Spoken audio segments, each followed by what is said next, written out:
கிட்டத்தட்ட மொத்தம் 5 ஓடிஎஸ் வச்சுருக்காங்க. 5 ஓடிஎஸ்லேயும் பார்த்தீங்கன்னா வாட்டர் சப்ளை, அதாவது ஆர்ஓ பியூரிஃபையர் வாட்டர் சப்ளை வச்சுருக்காங்க. இந்த ஒரு ஆர்ட்டு, இந்த ஒரு இடம் உண்மையாகவே என்ன வந்து ரொம்ப அட்ராக்ட் பண்ணிடுச்சு. ஏன்னா இந்த எலிஃபேண்ட் லைக் பார்க்குறதுக்கு வந்து சூப்பராக இருக்குது பாருங்கள், செம்மையாக இருக்குது. அதே மாதிரி இந்த தூண்லேயும் வந்து பண்ணியிருக்காங்க. அந்த பக்கம் ஃபுல்லாக நீங்கள் சுற்றி பார்க்கலாம். மேலெல்லாம் பாருங்களேன், அழகாக இந்த ஒரு இடத்துக்குள்ளே இருக்கிறப்போ ஒரு ஜங்கிள்குள்ளே, ஒரு காட்டுக்குள்ளே இருந்தால் எப்படி இருக்கும் அந்த மாதிரி இருக்குது. அழகழகான மான், அப்புறம் பறவைங்க, இந்த மாதிரி இருக்கக்கூடிய ஓவியங்கள்லாம் அழகாக வடிவமைச்சிருக்காங்க.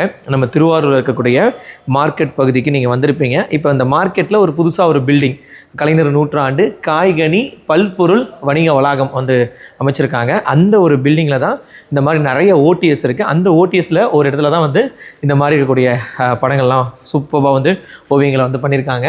ஸோ நீங்கள் இங்கே வந்தீங்கன்னா இந்த மாதிரி ஓவியங்களை பார்க்குறப்போ உங்களுக்கு என்ன மாதிரி நினைவுகள்லாம் வருது அப்படின்றத கமெண்ட் பண்ணுங்கள். Bye, take care, love you all. Karthik தமிழன்.